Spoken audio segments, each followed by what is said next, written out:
प्यारे विद्यार्थियों, अज मैं तुहानूं 1857 के विद्रोह के नतीजों बारे दस्सण जा रही हाँ।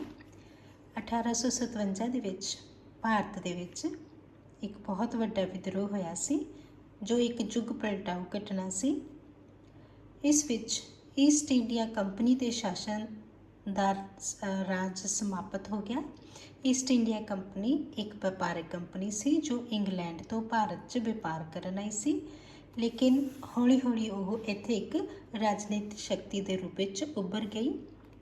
की नतीजे ने 1857 के विद्रोह के राजनीतिक खेत्र के विच end of the company rule. Company कौन है? East India company. अंग्रेजी सरकार ने, ब्रिटेन गवर्नमेंट जिहड़ी आ, इंग्लैंड की सरकार है, उसने कंपनी का राज समाप्त कर दिता। 1857 की पलासी की लड़ाई हुई सी, जिस विच अंग्रेज़ों ने बंगाल के नवाब नूं हरा दिता सी। और उस तो बाद ईस्ट इंडिया कंपनी जिहड़ी आ, जो एक व्यापारिक कंपनी सी, राजनीतिक सत्ता के रूप में उभरती है। लेकिन 1857 ਦੇ विद्रोह तो बाद इंग्लैंड की सरकार ने इस विद्रोह का बहाना मिल गया और उन्होंने ईस्ट इंडिया कंपनी का राज भारत विचों समाप्त कर दिता। उन्होंने कोर्ट ऑफ डायरैक्टर्स ते बोर्ड ऑफ कंट्रोल की समाप्ति कर दी। उस तो बाद आ गया assumption of territories and government of India by the British crown. British crown अंग्रेजी सरकार ने, जिहड़ा भारत दे विच गवर्नर जनरल सी, उसनूं ब्रिटिश सम्राट अधीन वायसराय की नवीं उपाधि दे दी। कोर्ट ऑफ डायरैक्टर्स ते बोर्ड ऑफ कंट्रोल की थां होण आ गए सैकटरी ऑफ स्टेट। उस दे नाल एक इंडिया कौंसल सी, जिस विच 15 मैंबर हुंदे सन। उसकी स्थापना कर दी गई। 1857 के विद्रोह तो बाद मुगल राज, जो 1526 तो भारत में चलता आ रहा सी, 1857 के विद्रोह तो बाद भारत में मुगलों का राज समाप्त कर दिता गया। मुगलों का आखिरी सम्राट बहादुर शाह से, जिसनों कैद करके रंगून भेज दिता गया और 1863 उसकी उत्थे मौत हो गई। Consolidation and stability of the British empire in India. 1857 के विद्रोह के असफल होने नाल ब्रिटिश साम्राज का पतन होने तो बचाव हो गया। 58 तो बाद उन्होंने अपने साम्राज्य को स्थिर और स्थाई रखने के लिए अनेक सोचे समझे कार्य किए, जिस नाल उन्होंने साम्राज्य की पक्याई और सतीवता हो गई। New policy towards native states. 57 तो पहला अंग्रेज भारतीय रियासतों, देसी रियासतों अपने साम्राज्य मिला रहे सन। विद्रोह दौरान कई देसी रियासतों ने अंग्रेज़ों का साथ दिता और 57 के विद्रोह तो बाद अंग्रेज़ों ने ब्रिटिश साम्राज्य विच देसी रियासतों को शामिल करने की नीति को त्याग दिता। उस तो बाद आया impetus to national movement for independence. 57 के विद्रोह तो बाद अंग्रेज़ों विरुद्ध ਵੱਡੇ पैमाने ते विरोध होने नाल बाद दियां राष्ट्रीय अंदोलन नूं प्रेरणा का स्रोत बनया। Rise and development of political association in India. 57 तो बाद भारत दे विच मध श्रेणी का उभार होया, जो शांतिपूर्ण ते संविधानिक साधना राही राजनीतिक परिवर्तन लियाउण दे ढंग अपनाउण दे लई अनेकां राजनीतिक संस्थावां का उभार होया, जिन्हां विच British India association, Poona Sarvajanik Sabha, Madras native association, Indian national congress एक्सैक्ट्रा।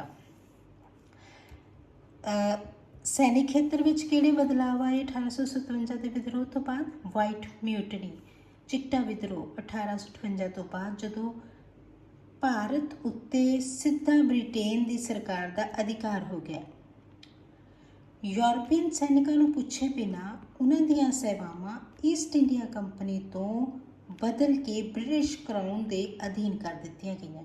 Meerut Allahabad के सैनिकों ने खास तौर पर यूरोपीयन सैनिकों ने विद्रोह कर दिता अते इस नूं चिट्टा विद्रोह कहा जाता है। भारत के वायसराय लॉर्ड कैनिंग ने इस विद्रोही सैनिकों को सेवा मुक्त कर दिता। बहुत सारे सैनिकों को सेवा मुक्त कर दिता। changes in the strength of European and Indian soldiers. ਯੂਰਪੀ ਸੈਨਿਕਾਂ ਦੀ ਗਿਣਤੀ ਵਧਾ ਦਿੱਤੀ ਗਈ, ਭਾਰਤੀ ਸੈਨਿਕਾਂ ਦੀ ਗਿਣਤੀ ਘਟਾ ਦਿੱਤੀ ਗਈ। ਭਾਰਤੀ ਸੈਨਿਕਾਂ ਅਤੇ ਯੂਰਪੀਅਨ ਸੈਨਿਕਾਂ ਦਾ ਅਨੁਪਾਤ 2:1 ਕਰ ਦਿੱਤਾ ਗਿਆ। ਆਰਟਿਲਰੀ ਮੋਨੋਪਲਾਈਜ਼ਡ ਬਾਈ ਦ ਯੂਰਪੀਅਨ। 1858 ਤੋਂ ਬਾਅਦ ਤੋਪਖਾਨੇ ਉੱਤੇ ਯੂਰਪੀ ਸੈਨਿਕਾਂ ਦਾ ਇੱਕ ਅਧਿਕਾਰ ਕਾਇਮ ਕਰ ਦਿੱਤਾ ਗਿਆ। ਭਾਰਤੀ ਸੈਨਿਕਾਂ ਨੂੰ ਤੋਪਖਾਨੇ 'ਚ ਕੋਈ ਸਥਾਨ ਨਾ ਦਿੱਤਾ ਗਿਆ। Increase in the strength of the Gorkhas and Sikh ਵਿਦਰੋਹ ਦੌਰਾਨ ਗੋਰਖਾ ਅਤੇ ਸਿੱਖਿਆਂ ਨੇ ਅੰਗਰੇਜ਼ਾਂ ਨੂੰ ਵੱਡਮੁੱਲੀਆਂ ਸੇਵਾਵਾਂ ਦਿੱਤੀਆਂ ਸਨ ਔਰ ਉੱਤਰ ਪ੍ਰਦੇਸ਼ ਦੇ ਬ੍ਰਾਹਮਣਾਂ ਨੇ ਵਿਦਰੋਹ ਵਿੱਚ ਵੱਧ ਚੜ੍ਹ ਕੇ ਹਿੱਸਾ ਲਿਆ ਸੀ। ਇਸ ਕਰਕੇ ਸਰਕਾਰ ਨੇ ਬ੍ਰਾਹਮਣਾਂ ਦੀ ਗਿਣਤੀ ਸੈਨਾ ਵਿੱਚੋਂ ਘਟਾ ਦਿੱਤੀ ਅਤੇ ਸਿੱਖਾਂ ਅਤੇ ਗੋਰਖਿਆਂ ਦੀ ਵਧਾ ਦਿੱਤੀ। Close supervision over the armies of the native ਪ੍ਰਿੰਸਿਸ।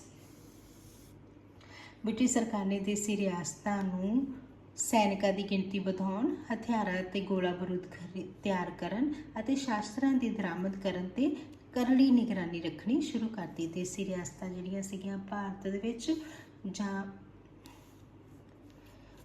ਉਹਨਾਂ ਦੀ ਸੈਨਾਵਾਂ 'ਤੇ ਕਰੜੀ ਨਿਗਰਾਨੀ ਰੱਖਣੀ ਸ਼ੁਰੂ ਕਰ ਦਿੱਤੀ। And act for the better government in India. 1858 ਤੋਂ ਬਾਅਦ ਭਾਰਤ ਦੇ ਸ਼ਾਸਨ ਇੰਗਲੈਂਡ ਦੀ ਮਹਾਰਾਣੀ ਵੱਲੋਂ ਅਤੇ ਉਸ ਦੇ ਨਾਮ 'ਤੇ ਚਲਾਇਆ ਜਾਣ ਲੱਗਿਆ ਔਰ ਭਾਰਤ ਦੇ ਸ਼ਾਸਨ ਪ੍ਰਬੰਧ ਦੀ ਸੈਕਟਰੀ ਆਫ ਸਟੇਟ ਅਧੀਨ 15 ਮੈਂਬਰਾਂ ਦੀ ਇੰਡੀਆ ਕੌਂਸਲ ਸਥਾਪਿਤ ਕੀਤੀ ਗਈ ਅਤੇ ਭਾਰਤੀਆਂ ਦੇ ਗਵਰਨਰ ਜਨਰਲ ਨੂੰ ਵਾਇਸਰਾਏ ਦਾ ਨਾਂ ਦਿੱਤਾ ਜਾਣ ਲੱਗਿਆ ਔਰ ਕੁਈਨਸ ਪ੍ਰੋਕਲਾਮੇਸ਼ਨ। ਇਹ ਮੈਂ ਕੌਂਸਟੀਟਿਊਸ਼ਨਲ ਅਤੇ ਐਡਮਿਨਿਸਟ੍ਰੇਟਿਵ ਸਫੇਅਰ ਦੇ ਵਿੱਚ ਨਤੀਜੇ ਸ਼ੁਰੂ ਕਰ ਦਿੱਤੇ ਨੇ, ਸੰਵਿਧਾਨਿਕ ਅਤੇ ਪ੍ਰਸ਼ਾਸਨਿਕ। ਉਸ ਵਿੱਚ ਸਭ ਤੋਂ ਪਹਿਲਾਂ ਕਿ ਗੌਰਮੈਂਟ ਜਿਹੜੀ ਹੈ ਉਹ ਬੈਟਰ ਕਰ ਦਿੱਤੀ ਗਈ ਔਰ ਦੂਸਰਾ ਹੈਗਾ ਮਹਾਰਾਣੀ ਵਿਕਟੋਰੀਆ ਦੀ ਘੋਸ਼ਣਾ।